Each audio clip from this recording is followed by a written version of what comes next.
जय हिंद फ्रेंड्स। हमारे YouTube channel MB study classes में आप सभी का स्वागत है। इतिहास की श्रृंखला में आज हमारी क्लास का जो टॉपिक है वो मौर्य राजवंश के अंतर्गत पढ़ेंगे हम लोग अशोक को।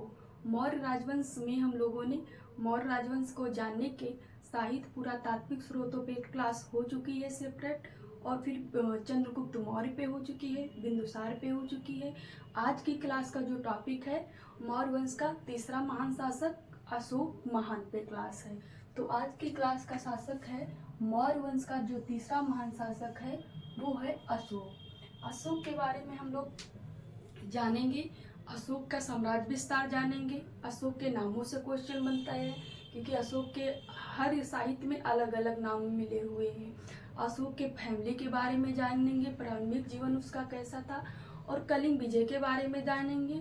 फिर देखेंगे कि उन्होंने थर्ड बौद्ध संगीत का आयोजन किया था, और इसके बाद जो उनके उत्तराधिकारी थे उन पे हम लोग डिस्कस करेंगे। लास्ट में हम लोग देखेंगे अशोक का जो धम्म था उसके क्या मद थे, अशोक का धम्म क्या था। लास्ट में उस पर कंक्लूजन के रूप में हम लोग देखेंगे।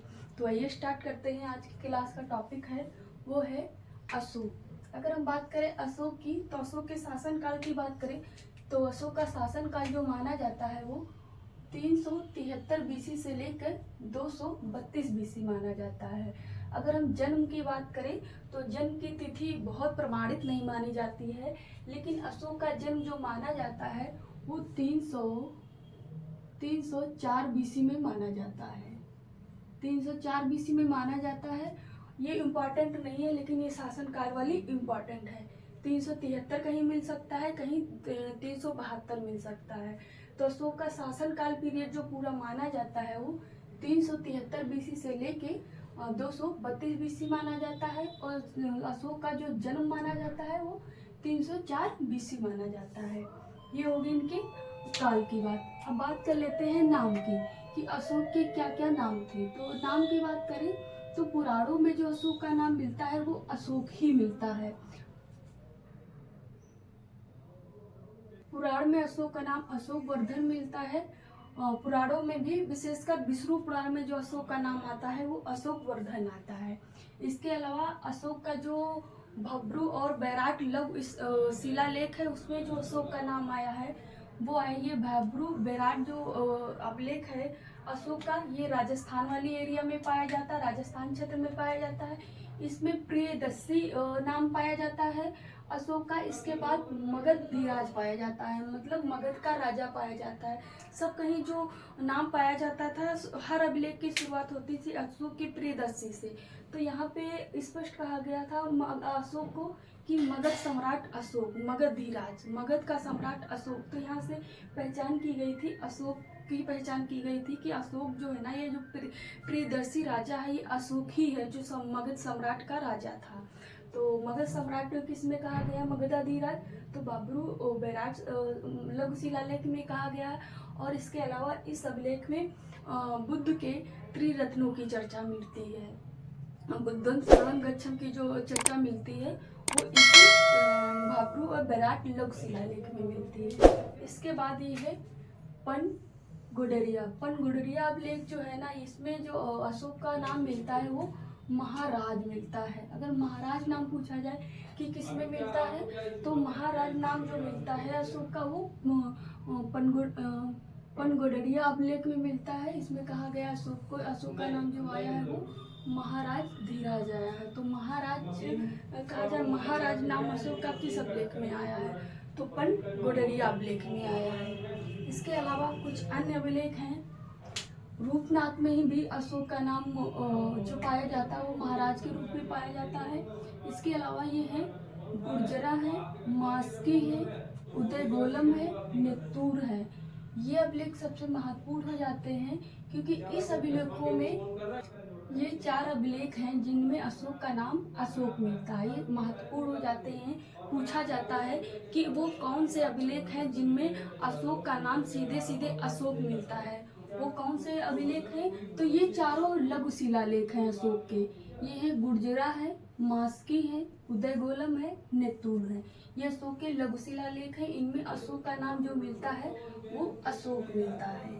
ये महत्वपूर्ण हो जाता है। इसके बाद जो ये मास्की वाला लघु शिलालेख है, इसमें अशोक को जो कहा गया है वो बुद्ध शाक कहा गया है। तो अगर पूछा जाए मास्की अभिलेख में अशोक को अन्य और किस नाम से जाना गया है, तो मास्की अभिलेख में अशोक को बुद्ध शाक भी कहा गया है। तो ये हो गई अशोक के नामों की बात। इसके अलावा अशोक के अन्य नाम भी मिलते हैं। अब बात कर लेते हैं अशोक के परिवार की बात, कि अशोक के माता पिता कौन थे, अशोक किसकी संतान थी। तो अशोक के माता पिता की बात करें तो अशोक की माता का जो नाम मिलता है वो कई नाम मिलते हैं। ये माता जो है अशोक की, एक ही इनका नाम अलग अलग बहुत साहित्य में मिलता है। इनका जो नाम मिलता है वो धम्मा मिलता है और पसादिक्का मिलता है और सुद्रांगी मिलता है। और उनके पिता की बात करें तो पिता इनके थे बिंदुसार थे। पिता का क्या नाम था, तो पिता इनके थे बिंदुसार। और जो ये तीन नाम मिल रहे हैं अशोक के माता के, ये एक ही माता के नाम है। इनका जो नाम मिलता है अशोक की माता का, ये एक ही माता के नाम है, जो साहित्य में, बहुत साहित्य में, अन्य साहित्य में अलग अलग मिलते हैं। जो धम्मा के नाम उल्लेख मिलता है और पसादिका का नाम मूली के नाम से इनका उल्लेख मिलता है। ये हो गई इनके माता पिता की बात। अब बात कर लेते हैं अशोक की पत्नियों की, कि अशोक की कितनी पत्नियां थी। तो अशोक की वैसे तो बहुत सारी पत्नियां थी, लेकिन अशोक की 5 पत्नियों का नाम आता है जो साहित्य अभिलेखों में प्राप्त होता है।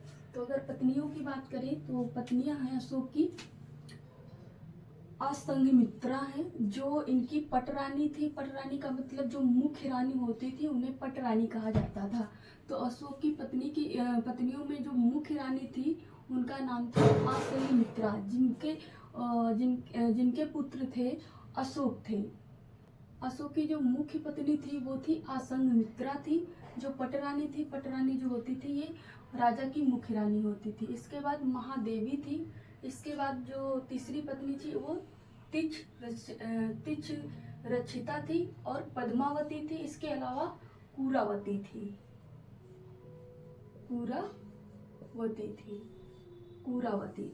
ये 5 पत्नियों का नाम का उल्लेख मिलता है। 1 2 3 4 5। इसमें से जो तिच रक्षिता थी ये बौद्ध विरोधी थी। पत्नी पूछा जाता है अशोक की कौन सी पत्नी बौद्ध विरोधी थी, कि अशोक की कौन सी पत्नी बौद्ध विरोधी थी, तो तिच रक्षिता थी और इन्होंने बौद्ध वृक्ष को कटवा दिया था, ऐसा उल्लेख मिलता है। और अशोक के मर जाने पे यही पत्नी इनकी ये सती हो जाती है।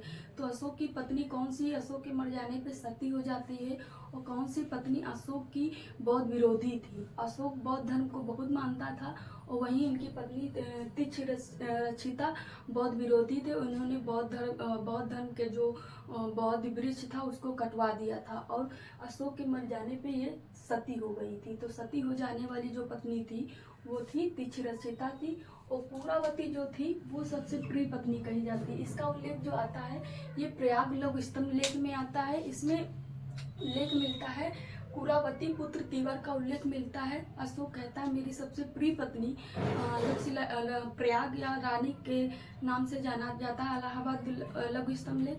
इसमें अशोक कहता है मेरी सबसे प्रिय पत्नी कुरावती पुत्र तीवर की माँ कुरावती जो सबसे ज्यादा दान देती है, ऐसा उल्लेख मिलता है इलाहाबाद या प्रयाग या रानी लघु स्तंभ लेख में मिलता है। रानी के नाम से भी जाना जाता है लघु स्तंभ लेख को, और प्रयाग लघु स्तंभ लेख के नाम से भी जाना जाता है।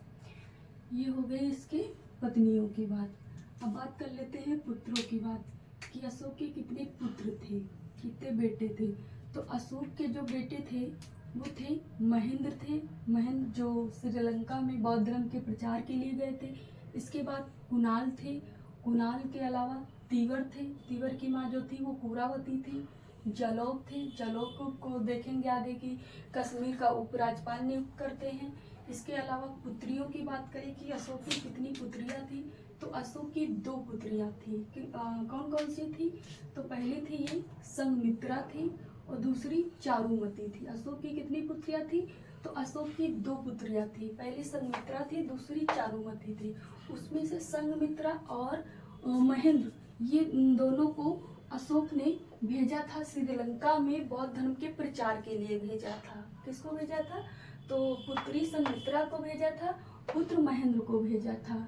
और कुणाल इनका पुत्र है। तीवर, जो तीवर किसका पुत्र है पूछा जाए तो अभिलेख में मिलता है तो कुरावती का है। और जलोग जो होता है ये कश्मीर का उपराज्यपाल नियुक्त किया जाता है अशोक के द्वारा। बात करते हैं राजरोहण की। सबसे महत्वपूर्ण तिथि हो जाती है इनके राजरोहण की। तो इनका जो राजरोहण होता है वो 269 ईसा पूर्व में होता है। हम देखते हैं कि 373 ईसा पूर्व से लेकर 232 ईसा पूर्व इनका शासन काल आता है, लेकिन इनका राजरोहण हो रहा है 269 ईसा पूर्व के आसपास। तो ये 3-4 सालों का गैप कहाँ रहा? तो कहा जाता है कि जो बिंदुसार का बेटा, जो ज्येष्ठ बेटा था, वो सुसीम था। सुसीम जो था ना, वो तक्षशिला का गवर्नर था। और हम लोग देखे थे बिंदुसार के शासन काल में तक्षशिला वाले एरिया में विद्रोह हुए थे, जिसमें से 2 विद्रोह हुए थे। 2 विद्रोह में से पहले विद्रोह को जो है ना सुसीम नहीं दबा पाया था, तो उज्जैन से दबाने गया था, अशोक गया था।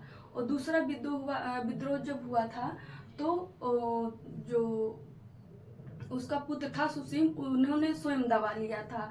तो अशोक जब राजा बना उससे पहले वो उज्जैन का उपराज्यपाल था या प्रांतपति था, ऐसा पूछा जा सकता है। राजा बनने से पहले अशोक कहाँ का प्रांतपति था या उपराज्यपाल था?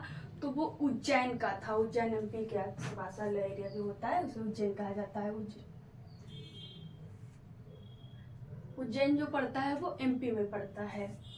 तो अगर हम बात करें राजरोहण की, तो ये इन जो 3-4 सालों में टाइम लगा, तो जो जनता चाहती थी वो अशोक को राजा बनाना चाहती थी, लेकिन जो बिंदुसार है वो अपना उत्तराधिकारी जो बनाना चाहता था रूल रेगुलेशन के हिसाब से, परंपरा के हिसाब से। सुसीम उसका ज्येष्ठ बेटा था, सबसे बड़ा बेटा था, तो सुसीम को परंपरा के हिसाब से राजगद्दी मिलनी चाहिए थी। लेकिन जो ना राज दरबार में विचारधारा हो गई कि जो योग्य माना जा रहा था वो अशोक माना जा रहा था। तो यही जो 3-4 साल थे अशोक के आपसी संघर्ष में गद्दी के बीत गए। इसलिए अपना राजरोहण ये 3-4 सालों के बाद अपना गैप में करवा रहा है। क्यों करवा रहा है? क्योंकि हम लोग देख लिए हैं कि ये जो गैप है 3-4 सालों का, इसमें अशोक अपने जो पारिवारिक विवाद रहते हैं राजगद्दी को लेके उन संघर्षों को निपटता है। फिर जाके 269 ईसा पूर्व में वो अपना राज्य अभिषेक कराता है। ये जो संघर्ष होता है, इस संघर्षों का कुछ वर्णन मिलता है कि कुछ भाइयों बहनों की हत्या करता है तब राजगद्दी ग्रहण करता है। तो कुछ साहित्य हैं, जैसे बहुत साहित्य है, दीपवंश और महावंश।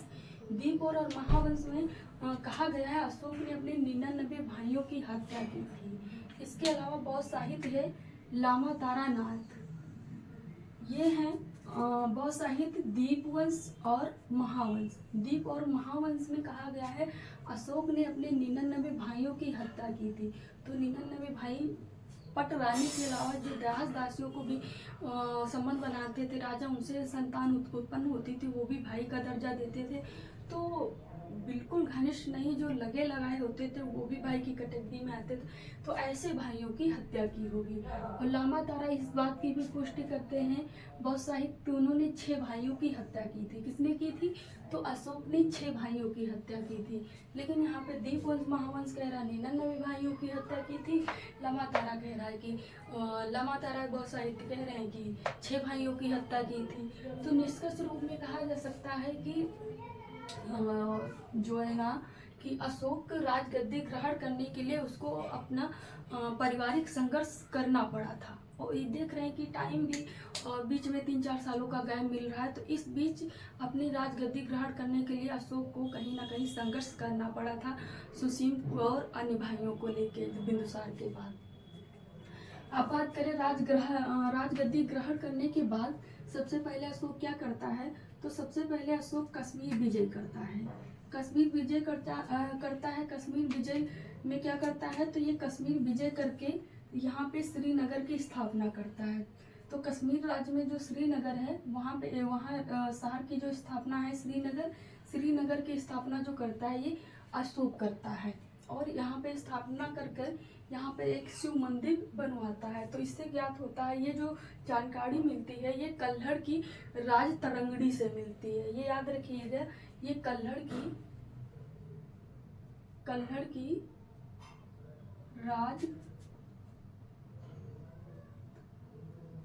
राज तरंगड़ी से इसका जो है ना उल्लेख मिलता है।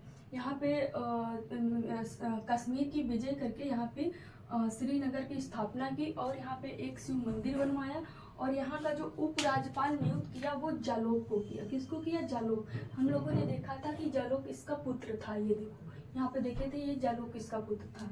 तो पूछा जाए कि कश्मीर का उपराज्यपाल किसे नियुक्त किया था अशोक? तो जालोक को नियुक्त किया था। इसी से पुष्ट होती है कि अशोक जो पहले था वो हिंदू धर्म का था, बाद में वो बौद्ध धर्म का हो गया था। तो कश्मीर विजय की अशोक ने, कश्मीर विजय करके वहाँ पे श्रीनगर नामक नगर की स्थापना की। फिर वहाँ पे एक शिव मंदिर बनवाया। फिर वहाँ का गवर्नर जो नियुक्त किया वो अपने पुत्र जालोक को नियुक्त किया। और ये जो जानकारी मिलती है वो कल्हड़ की राज तरंगड़ी से मिलती है। इसके बाद अशोक नेपाल वाले क्षेत्रों पे ध्यान देता है। नेपाल वाले क्षेत्रों पे ध्यान देके नेपाल वाले क्षेत्रों को कुछ विजिट करता है और वहाँ पे विजिट करके वहाँ पे लीलापाटन और देवीपाटन शहर बनवाता है। तो जो नेपाल के लीलापाटन और देवीपाटन शहर हैं, इनका जो निर्माण किया है वो अशोक ने किया है। तो पूछा जाए कि नेपाल के लीलापाटन और देवीपाटन शहर की स्थापना किसने किया है? तो अशोक ने किया है।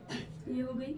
इसके बाद कलिंग विजय अशोक की सबसे महत्वपूर्ण विजय है, क्योंकि कलिंग विजय से ही अशोक का हृदय परिवर्तन होता है। अशोक पूरी तरीके से अस्त्र शस्त्र पूरी तरीके से छोड़ देता है और वो निशस्त्र हो जाता है और जो है ना वो भक्ति के प्रति लीन हो जाता है, नैतिक नियमों पे चलने लगता है। तो कलिंग विजय इसके जीवन की सबसे महत्वपूर्ण विजय है और सबसे परिवर्तन वाली विजय इसके जीवन में आमूलचूल परिवर्तन ला देती है।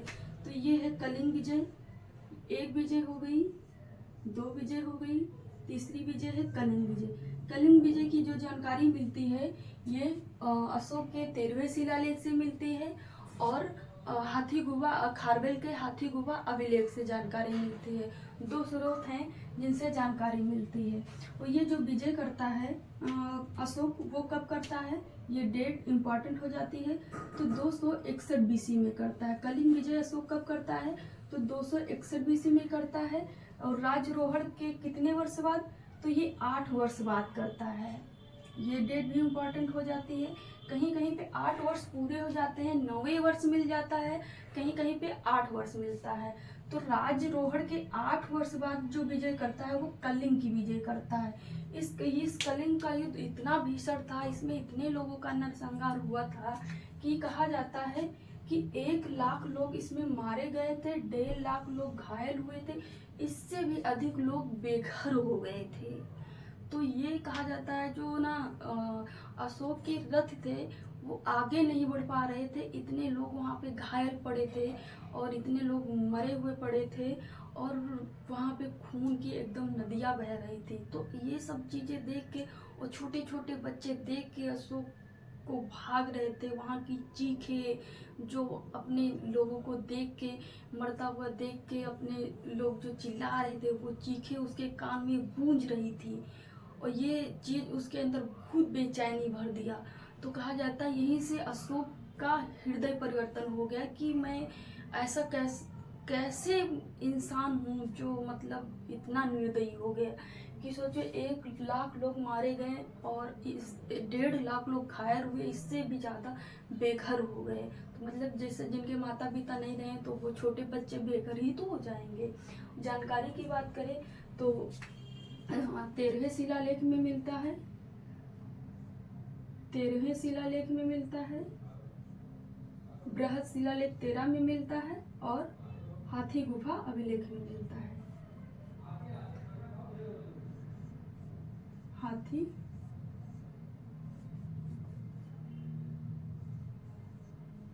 गुफा अभिलेख। किसका हाथी गुफा अभिलेख? तो खारवेल का।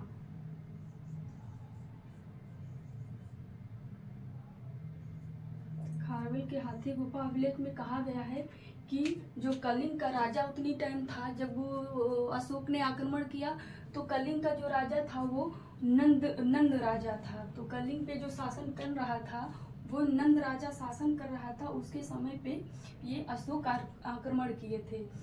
तो ये कलिंग पहले जो है ना मौर्य साम्राज्य का ही अंग था, लेकिन जब ये आपसी इन लोग का आपसी जो ये ना संघर्ष चालू हुआ उत्तराधिकार को लेके, इस बीच कलिंग अपने आप को स्वतंत्र घोषित कर दिया। तो ये इसके साम्राज्य का अंग था, इसको मिलाना आवश्यक था। तो हम कारण देख लेते हैं कि आखिर कलिंग विजय अशोक किया क्यों। तो अगर हम कारण की बात करें तो पहला कारण हो जाता है कि ये इसके साम्राज्य का अंग था, साम्राज्यवादी नीति के कारण साम्राज्य का अंग था, इसलिए इसको मिलाना बहुत जरूरी था। दूसरा कि उड़ीसा के जंगलों से अच्छे हाथी मिलते थे और वन मिलते थे, वनों से लकड़ी मिलते थे और खनिज मिलते थे। अच्छी लकड़ी, हाथी,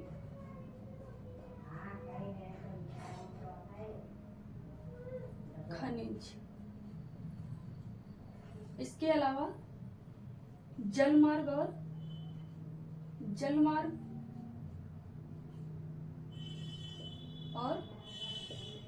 स्थल मार्ग। जल मार्ग स्थल मार्ग कैसे? अगर हम भारत के मैप की बात करें तो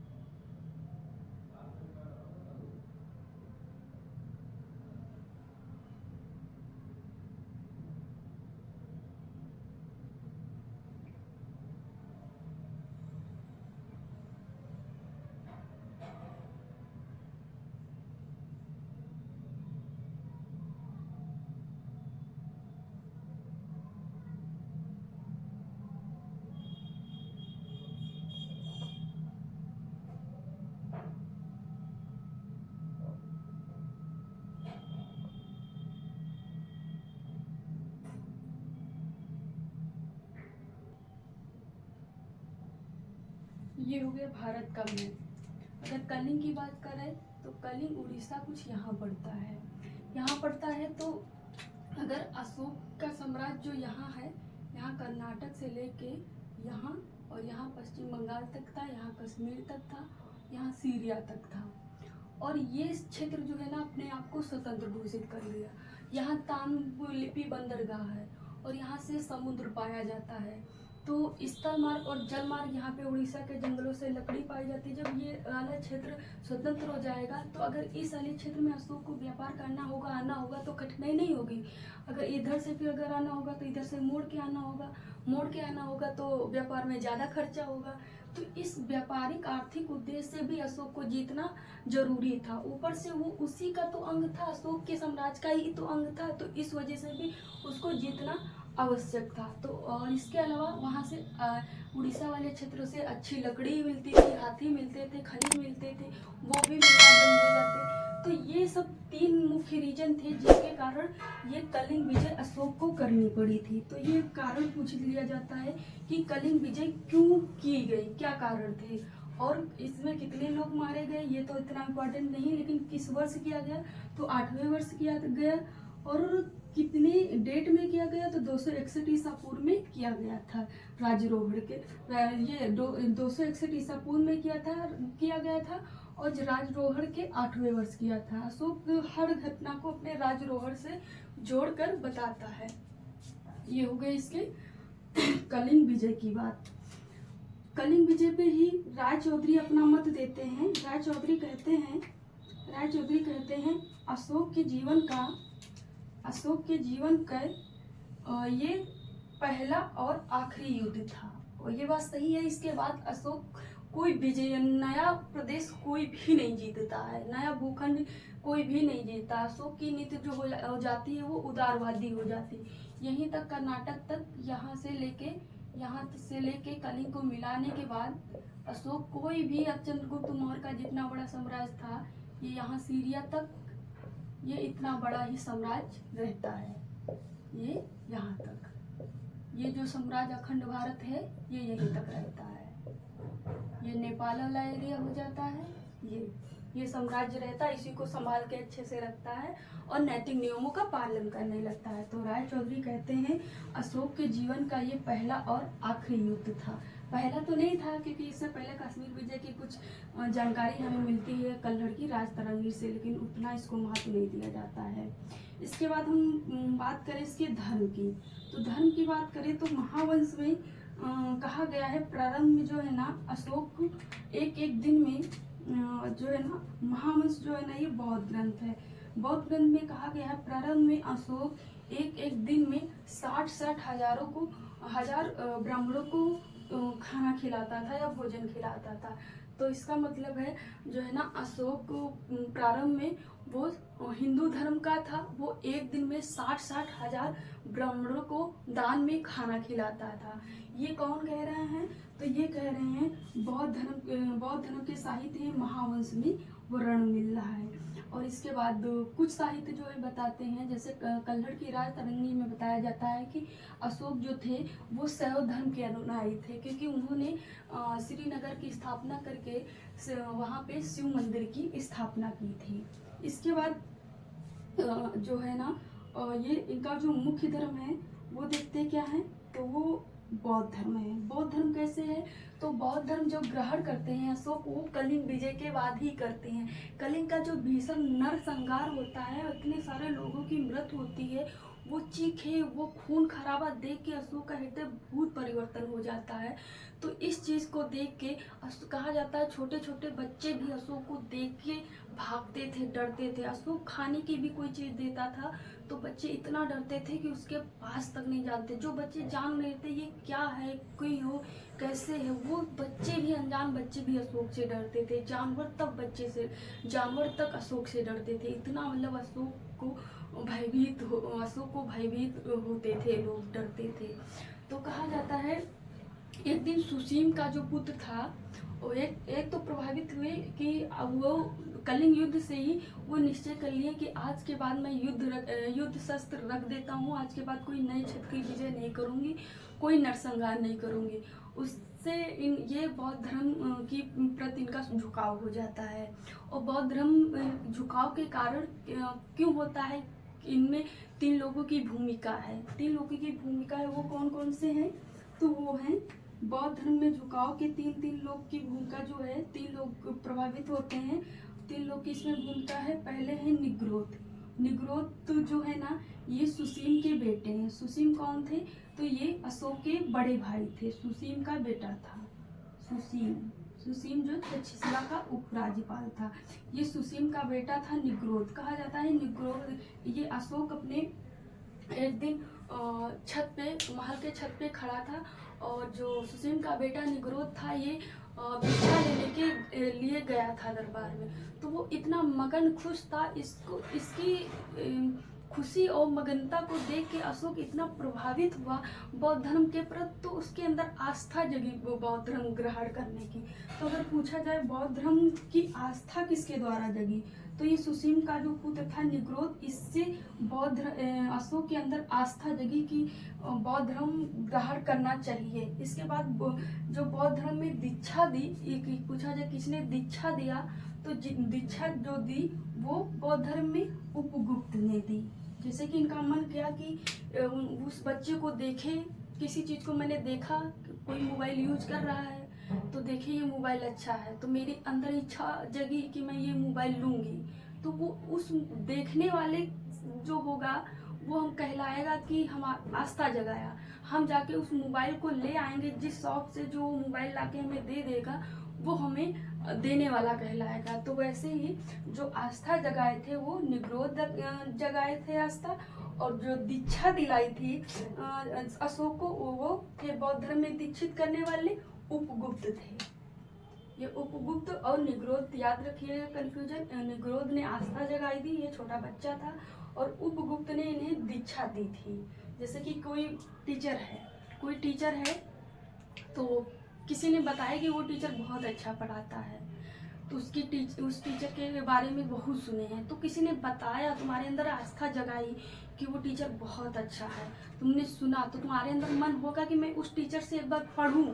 तो आस्था जिसने जगाई, जिन्होंने बताया उस टीचर के बारे में, आप जाके उस टीचर से पढ़ने लगे तो उस टीचर ने तुम्हें दीक्षित कर दिया।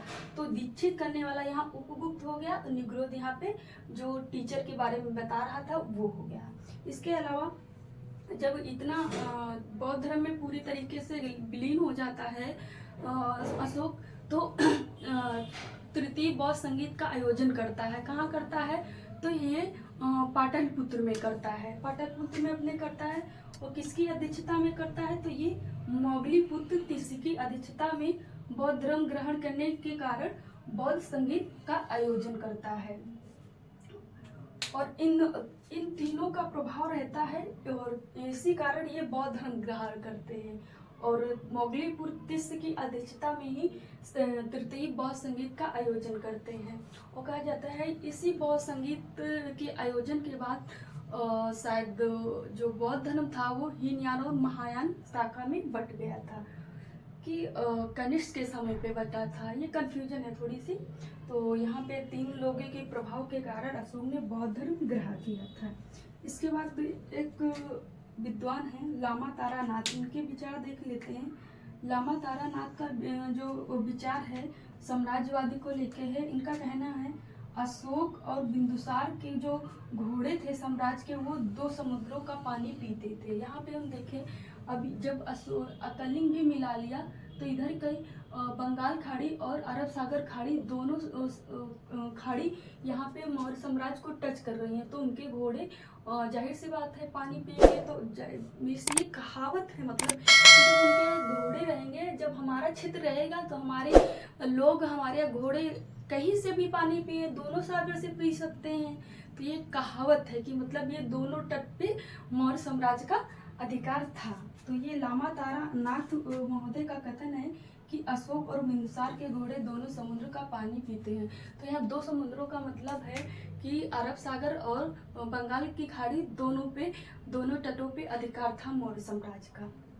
इसके अलावा धौली और जौगड़ अभिलेख में अशोक कहता है कि समस्त प्रजा मेरी संतान है। धौली और जौगड़ में अशोक कहता है समस्त जनता मेरे पुत्र के समान है। तो ये पूछा जाता है कि किस अभिलेख में अशोक ने कहा है कि समस्त जनता मेरे पुत्र के समान है। तो धौली और जौगड़ पृथक अभिलेख में अशोक कहता है समस्त जनता मेरे पुत्र के समान है। इसके बाद जो ये 13वां शिलालेख है, अशोक का 13वां बृहद शिलालेख, अशोक का 13वां बृहद शिलालेख, इसमें कुछ 5 विदेशी शासकों का नाम आता है। उन शासकों से नाम से क्वेश्चन पूछ लेते हैं बना, कभी कभी सेमेस्टर के एग्जाम में छोटे क्वेश्चन बना देते हैं, अन्यथा जो कंपटीशन लेवल में बनाते हैं वो मिलाने को लेके बना देते हैं। तो उसकी जो शॉर्ट ट्रिक हो जाती है वो आत्मा हो जाती है। ये राजाओं के नाम के लेके आत्मा ट्रिक हो जाती है। और ये कहाँ के राजा हैं? तो अगर हम बात करें, ये राजा हैं ए फॉर की बात करें तो अंत्योक हैं। अंत्योक कहाँ के राजा थे? तो अंत्योक सीरिया के राजा थे। इसके बाद टी की बात करें तो टी हैं तुर्मय हैं। तुर्मय कहाँ के राजा थे? ये हो गया ए की बात। इसके बाद है टी की बात करें तो टी फॉर तुर्मय। तुर्मय का ही जो नाम है दूसरा नाम मिलता है, ये टालमी सेकंड फिलाडेल्फस मिलता है। ये तुर्मय का ही नाम जो उपनाम मिलता है वो टालमी सेकंड फिलाडेल्फस मिलता है। ये कहाँ के राजा थे? तो ये मिस्र के राजा थे। तो ये हो गया टी हो गया। अब ए की बात करें तो ए जो है ना, ये अलेक्जेंडर है। अलेक्जेंडर कहाँ के शासक थे? तो ये एपीएस के शासक थे। एपीएस के शासक थे। इसके बाद आ जाता है फिर माँ आ जाता है। माँ जो है ना, ये ममस है, एक ममस शासक। ममस जो शासक थे कहाँ के थे? तो ये साई रन के शासक थे। साई साइरन के शासक जो थे ये ममन थे। तो ये माफार जो हो गया, ये माफार ममस हो गया। और ये शासक कहाँ के थे, तो साइरन के शासक थे। और बात करें ए फॉर, तो ए फॉर है अंतिकेन। अंतिकेन राजा कहाँ के थे, तो ये मकदूनिया के राजा थे। तो ये राजा दे देते हैं और उनके देश दे देते हैं मिलाने के लिए कहाँ के राजा हैं। तो अंतियोक जो सीरिया के राजा थे, तुर्मे टालमी सेकंड फिलाडेल्फिया जो मिस्र के राजा थे, एलेक्जेंडर जो एपियस के राजा थे, अंतिकेन जो मकदूनिया के राजा थे, ममस जो साइरन के राजा थे। और ये ट्रिक हो जाती है आत्मा। इसके बाद हम बात करते हैं उत्तराधिकार को लेके कि कौन कौन से उत्तराधिकारी थे। उत्तराधिकारी की बात करें कि उत्तराधिकार में कौन कौन से थे, तो इनके कई बेटे थे, हम देखे थे। तो उनमें से बात कर लेते हैं कि उत्तराधिकार में, तो ये है कुणाल। कुणाल जो है ना, ये इनकी पत्नी थी पद्मा। ये जो पद्मा है, इनसे पैदा हुए थे कुणाल। कुणाल पद्मा के बेटे थे। तो कुणाल की माता का नाम था पद्मा। इसके बाद थे ये दशरथ थे और संप्रीति थे और बृहदत्त थे। इसके बाद कुस्तन का भी नाम आता है, कुस्तन।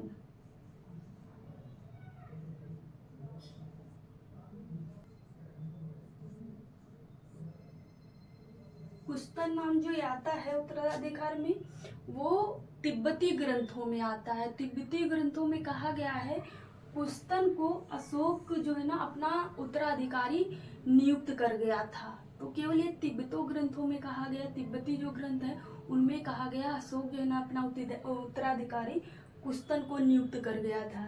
लेकिन वंशावलियों में इसका नाम नहीं मिलता है। वंशावलियों में इनका सबका नाम मिलता है, कुणाल का मिलता है, दशरथ का मिलता है, संप्रीत का मिलता है और बृहदत्त का मिलता है। कुणाल की बात करें तो कुणाल हम लोग देखे थे कि ये पद्मा के बेटे थे।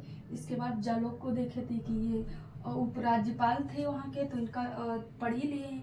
दशरथ जो अशोक के पौत्र थे, जो नागार्जुन पहाड़ी के गुफाओं का निर्माण करवाए थे। ये दशरथ जो थे आजीवक संप्रदाय से संबंध रखते थे। और दशरथ और अशोक में बहुत समानता थी। दशरथ जैसे अशोक प्रियदर्शी की उपाधि धारण किए थे, वैसे दशरथ भी प्रियदर्शी की उपाधि धारण किए थे। प्रियदर्शी अशोक और दशरथ इसके पुत्र दोनों ने प्रियदर्शी की उपाधि धारण किए थे। और संप्रीत जो है ना, ये जैन धर्म के मानने वाले थे। पूछा जाए कौन शासक था जैन धर्म को मानने वाला, तो वो जाएंगे चंद्रगुप्त मौर्य थे, जो लास्ट में जैन धर्म ग्रहण कर लिए थे। उसके बाद ये संप्रीति जो थे वो जैन धर्म को मानने वाले थे। और लास्ट जो शासक होते हैं मौर्य वंश के, वो बृहदत्त होते हैं। बृहदत्त की जो हत्या करते हैं वो पुष्यमित्र शुंग करते हैं। पुष्यमित्र शुंग करके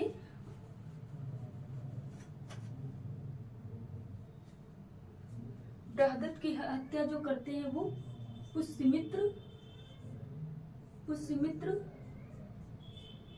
शुंग करते हैं। पुष्यमित्र शुंग बृहदत्त की हत्या करके शुंग वंश की स्थापना कर देते हैं। इस प्रकार मौर्य वंश का अंत हो जाता है। तो ये मौर्य वंश का अंत हो गया। लेकिन हम लोग अशोक के धम्म पे चर्चा कर लेते हैं, जिससे क्लास बन जाती है और क्वेश्चन बनते हैं। कौन से क्या विद्वान मत दिए कि अशोक की धम्म नीति क्या थी। उत्तराधिकार की बात हो गई। अब हम लोग देख लेते हैं अशोक का धम्म।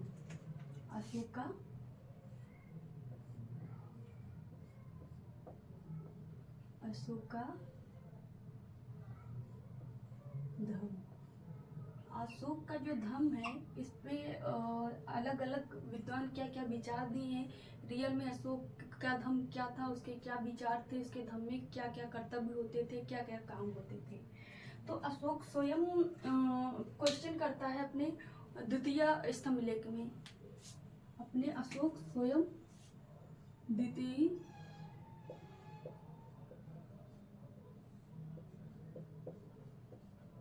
स्तंभ लेख में क्वेश्चन करता है कि जो धम्म में क्या क्वेश्चन करता है कीचु धम्मे या कियाचु धम्मे, ये क्वेश्चन करता है अशोक, खुद ही अपने आप से क्वेश्चन करता है कियाचु धम्मे, धम्म क्या है। मतलब लोगों के अंदर ये क्वेश्चन जैसे उठता है वैसे ही अशोक के अंदर भी ये क्वेश्चन उठता है। तो अशोक स्वयं से क्वेश्चन करता है कियाचु धम्मे, कीचु धम्मे, धम्म क्या है। तो ये क्वेश्चन मार्क है कि कियाचु धम्मे, धम्म क्या है। तो अशोक स्वयं धम्म की व्याख्या करते हुए बताता है अल्प व्यय अधिक कल्याणकारी कार्य करना, दया और दान करना, सत्यवादिता करना और मृदुता करना, साधुता करना और पवित्रता करना। ये जो थे सार, ये अशोक के धम्म के सार थे। इसके अलावा अशोक के जो धम्म के सब्जेक्ट थे यही थे। जब अशोक अपने धम्म की क्वेश्चन करता है कियाचु धम्मे, तो कहता है अल्प पाप ना करना, या फिर अल्प पाप अधिक से अधिक कल्याण करना, और दया करना, जीवों पे मनुष्यों पे दया करना और दान करना, और सत्यवादिता करना, जो सत्यवादिता मतलब सही बोलना, झूठ ना बोलना, मृदुता मतलब किसी से बोलना लाठी मार ना बोलना, किसी से मीठी वाणी में बात करना, साधुता और पवित्रता, मन को साफ रखना। ये सब जो सार थे, ये सब्जेक्ट थे अशोक के धम्म के सब्जेक्ट थे। इस पे जो विद्वान है क्या क्या विचार देते हैं। इसके अलावा अशोक के जो धम्म के तहत कार्य किए जाते थे वो जन कल्याणकारी कार्य किए जाते थे। जैसे कि जन कल्याणकारी कार्य में कुएं खुदवा देना, झीलें बनवा देना, चिकित्सालय बनवा देना, पशुओं के लिए गौशाले बनवा देना, मनुष्यों के लिए औषधालय बना देना, ये सब काम जो किए जाते थे, और विद्यालय बनवा देना, ये सब काम जो किए जाते थे ये धम्म के तहत किए जाते थे। तो जितने भी कल्याणकारी कार्य किए जाते थे, और सत्य बोलना, बड़ों का आदर करना, अपने माता पिता का सम्मान करना, मतलब आज के टाइम पे जो नैतिक शिक्षा, मोरल एजुकेशन दी जाती है हमारे मतलब कि सिलेबस में मोरल एजुकेशन रखी गई है, वही मोरल एजुकेशन थी अशोक के धम्म में, नैतिक शिक्षा थी। तो देखते हैं ये क्वेश्चन कंपटीशन में बन जाते हैं कि कौन से विद्वान क्या क्या मत दिए हैं। तो एक विद्वान है जिनका नाम है फिलिंट महोदय ने अशोक के जो धम्म है, अशोक के धम्म पे कहे हैं कि अशोक का जो धम्म है ये सभी धर्मों का सार है। ये कैसे कहे हैं कि सभी धर्मों का, फिलिंट महोदय कहे हैं अशोक का धम्म जो है ना वो राजधर्म है। अशोक का जो धम्म है वो राजा का धर्म है, राज का जो धर्म होना चाहिए वही धर्म है, अशोक का धर्म है। ये किसने कहा है? तो ये फिलिंट महोदय ने क्या कहा है।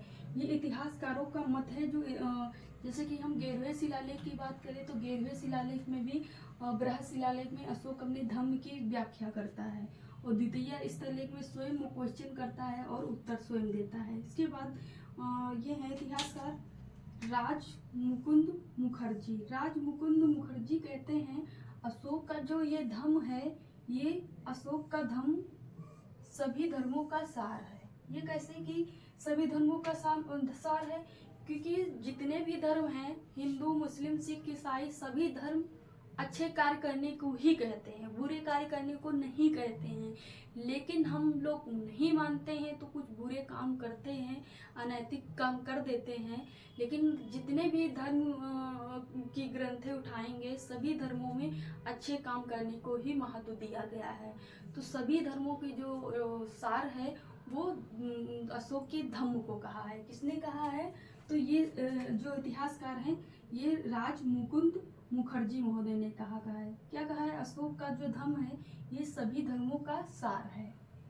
इसके बाद अगले इतिहासकार हैं, ये हैं सेनाट महोदय का कहना है अशोक का धम्म जो है ना ये पूर्णतः बौद्ध धर्म है। बौद्ध धर्म जो है ना वो कुछ ऐसा ही है। बौद्ध धर्म के लोग बहुत अहिंसा के पुजारी होते हैं, मतलब ये जैन धर्म के कंपेयर में कम होते हैं, लेकिन ये अहिंसा पे बहुत जोर देते हैं।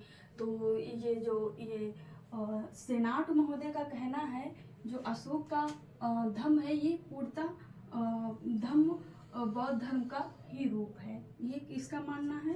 तो ये सेनाट महोदय का मानना है। इसके बाद नीलकंठ शास्त्री महोदय, जिन्होंने दक्षिण भारत का इतिहास लिखा है। नीलकंठ शास्त्री महोदय ने कहा है अशोक का जो धम्म है वो अशोक का धम्म नैतिक व्यवहार का संहिता है। नैतिक व्यवहार का संहिता है मतलब जो नैतिक मॉरल एजुकेशन होती है उसकी एक किताब है।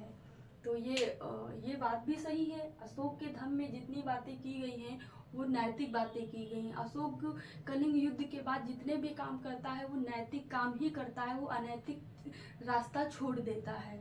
तो जो ये नीलकंठ शास्त्री महोदय हैं वो कहते हैं अशोक का जो धम्म है वो नैतिक व्यवहार का एक संहिता, संहिता मतलब किताब होता है या फिर कह सकते हैं संग्रह होता है। तो नैतिक व्यवहार का संग्रह है। इसके बाद है इतिहासकार रोमिला थापर। रोमिला थापर जो कहते हैं वो कहते हैं अशोक का जो धम्म है ये एक नया आविष्कार था। अशोक का जो धम्म है ये नया एक आविष्कार था। इनका मानना है ये सभी जैसे हिंदू मुस्लिम सिख ईसाई धर्म होते हैं इनसे ये अलग था। तो रोमिला थापर महोदय का मानना है कि अशोक का जो धम्म है ये एक नए प्रकार का आविष्कार था, नया था। तो इनके हिसाब से नया था। तो ये कुछ विद्वान हैं जिनसे क्वेश्चन बन सकते हैं। और ये अशोक का धम्म है। अशोक का धम्म पूरी तरीके से मोरल एजुकेशन था और ये बौद्ध धर्म पे ज़्यादा बौद्ध धर्म के तरफ ज़्यादा झुकाव इसका दिखता है। लेकिन कुल मिला के जो अशोक का धम्म था वो जन कल्याणकारी कार्यों को और अपने से बड़ों का सम्मान करना और अपने व्यवहार में अच्छी चीज़ें लाना, इन सब चीज़ों को मोरल एजुकेशन को ध्यान में रख के आगे बढ़ाया गया है। तो बाकी आज की क्लास जो अशोक के टॉपिक से थी उसकी सारी जो क्वेरी होंगी आपकी कंप्लीट हो गई होंगी। बाकी आज के लिए जय हिंद।